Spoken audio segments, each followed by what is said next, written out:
Many media professionals have not seen this before, and that includes myself. This isn't a prototype, this is the real production model, the 2025 Mini 4th generation, the 4-door version, although we don't yet know the official name or price. This vehicle is a display model from the CIS store. Having just arrived yesterday. We're filming it today, and I'm determined to edit and share this with everyone. I'm hoping you all will find it interesting and like, comment, and share to support our channel. This is a significant help to our program. Let's delve into this model. We have a deep understanding of the Mini, having tracked it from the 1st to the 4th generation. We have tested all the cars within this price range, and the Mini is unique in this segment, considered a pioneer in the A100 class market. Many manufacturers in this field might rest on their laurels after achieving, say, 350% of the market share, hesitating to innovate. However, even when the 2nd generation Mini was selling well, they still released the 3rd generation, addressing our earlier concerns. Mini has consistently improved its models. The 3rd generation retained the excellent chassis of the 2nd generation, which was quite expensive at over 60,000 yuan, and they made it more accessible by offering it for just over 40,000 yuan, while also making various upgrades, such as the LED lights and improved screen. There are now even cheaper Mini models, but if asked for a recommendation in 2024 within this class, the Mini 3rd generation is still the most compelling in terms of product capability. The Mini Youth Edition is highly sought after, with many dealerships still awaiting shipments at the end of the year, showcasing its strong sales. Their total sales have risen from 1.1 million to 1.4 million units this year, a remarkable feat. While many companies might have continued selling the same model, Wuling chose to advance to the 4th generation. We also provided feedback on the 3rd generation, and now we have the 4th. Let's set aside the introductions and look at the actual car with a first-person view. Let's look at the new Wuling Hongguang MINIEV 4th generation and assess how it performs. Visually, the most noticeable changes are the increased length, width, and height, as well as a longer wheelbase. It's an overall scale-up, not drastic. But the new model now sits between the original Mini and the larger Bingo in size, becoming more versatile and comfortable. Additionally, the most significant change is the addition of a 4-door version. The previous models were 2-door configurations, but you can still buy the 2-door version. The 4-door option is advantageous for families. For instance, parents who use this car to pick up children will appreciate the fact that kids can open the rear doors themselves, allowing a quicker and more convenient pickup process.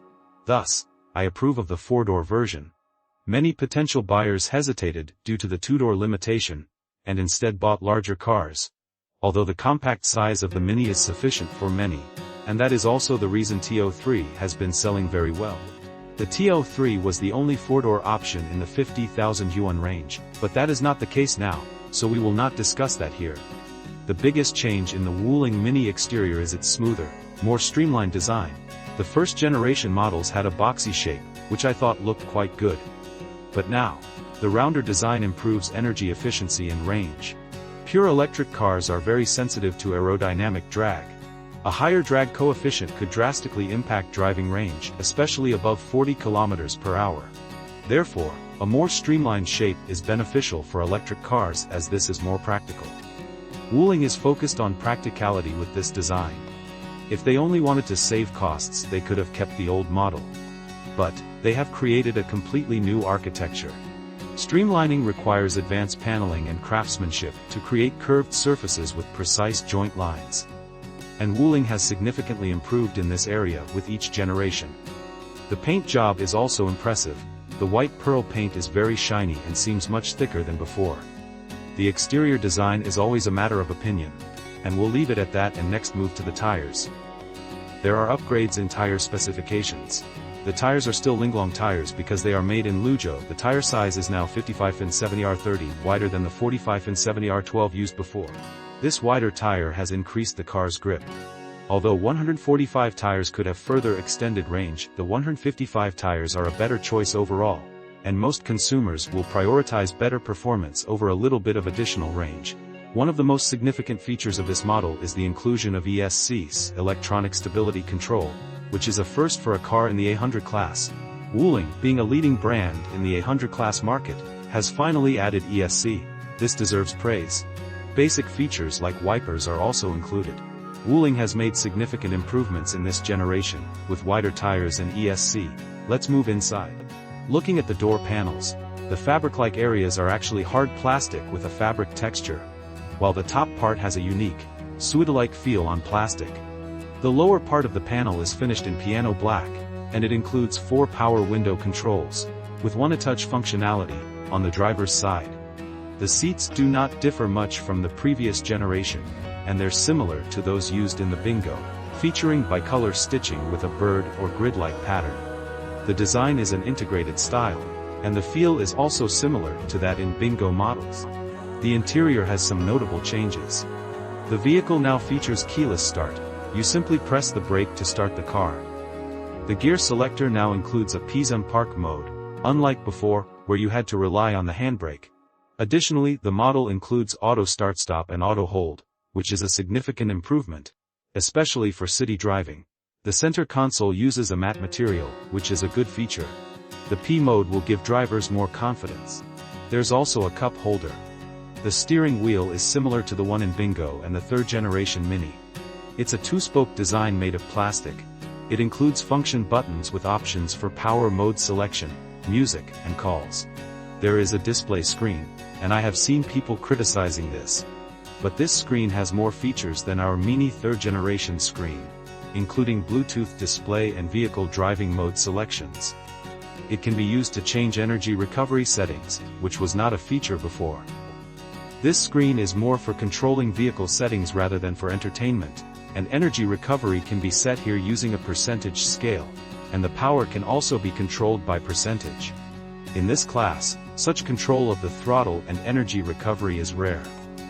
This car offers keyless entry and vehicle maintenance information on the screen. My only suggestion is to add navigation to this screen in future generations, which is a weakness in both the 3rd and 4th generation Mini, including models with a dashboard-mounted screen. Adding navigation would make it even better. The materials are plastic with a fabric-like texture on the door panels. The buttons are solid and responsive, similar to that in the Bingo model. The texture is also very similar. The sun visor has a vanity mirror, and there is a reading light. There are also 2 Type A USB ports and 2 hooks for hanging items like drinks or snacks. 2 hooks are quite important in this price range, especially for those who often commute. The vehicle includes 2 airbags. The front passenger seat is very similar to the driver's seat. After adjusting the front seats, we will check the rear seats. The adjustment is purely manual, and we shouldn't expect power seat adjustment in this class. There is a pass-through between the seats, as well as a cigarette lighter socket, typical of Wuling models. We will check the rear space and back panels. The rear side panels have a nice touch and are made of textured plastic, similar to the front. The back has 2 headrests, which are not adjustable. The seats have been upgraded to feel like a sofa, with thicker padding on both sides. There are 2 sets of ISOFIX child seat anchor points, which is quite rare in this class and should be praised. I'm 1.72 m tall and there is 1 fist of space in front of my legs and there are 2 fingers of space between my legs and the seat. There are 4 finger space between my leg and the front seat. There is a fist of space above my head. I would say, 4 average-sized adults can fit comfortably in this car. Taller people, such as those who are over 1.8 m tall, might feel a bit cramped. However, most people under that height should not feel uncomfortable. The back seat is not wide, but you won't be unable to fit. Even people up to 1.8 mm should find the back seat adequate, which is quite an achievement for the ADA class. Our studio uses 1st generation Minis with a full load of 4 people regularly. This class of vehicle is not as impractical as people think. The rear space in this car is better than some of its competitors. The car's longer wheelbase is useful, especially to improve rear space. Wuling has used the increased wheelbase to improve the rear seat space, and the trunk volume. The Wuling Mini trunk space is significantly improved. Previously, the trunk was much smaller. Now, the size has almost doubled, and it's quite impressive. Before, it was difficult to fit a 20-inch carry-on suitcase without folding down the rear seats. Now, I think it should fit 2 20-inch suitcases. The depth has also increased. The little storage space on the side can be used for holding a charger gun. This will also prevent the cable from moving around too much. The emergency kit is in the lower part of the trunk. There is a storage compartment, and this is very practical for this class. The car now has a trunk, but it cannot compare to that of the Bingo model. The rear seats have a 50-50 split fold, which gives an even larger storage area. There isn't any power liftgate. This is all I have to say about the static review of the 4th generation Wuling Mini EV. I'm really looking forward to taking it for a test drive, because I am really keen on its dynamics. I think the Mini chassis is superior to many other vehicles in this A100 class. So I'm very keen to see whether this new generation has made improvements in terms of handling. I'm hoping to see a better performance, because I know they have invested more in the dynamic aspects of the car. This is also the reason why they are using a new vehicle architecture for the 4th generation. Since the vehicle is not registered yet, we cannot do a test drive. This is everything you need to know about the 4th generation Wuling Hongguang Mini EV. I hope this video will be helpful for you. Please recommend this to your friends if they want to know more about this car. And I also hope my videos can help them. If there's anything else you want to know, please leave a comment. I'm Xinba.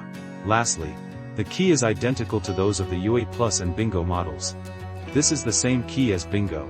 The model is also equipped with fast and slow charging. I have plugged the cable in and the car is currently charging.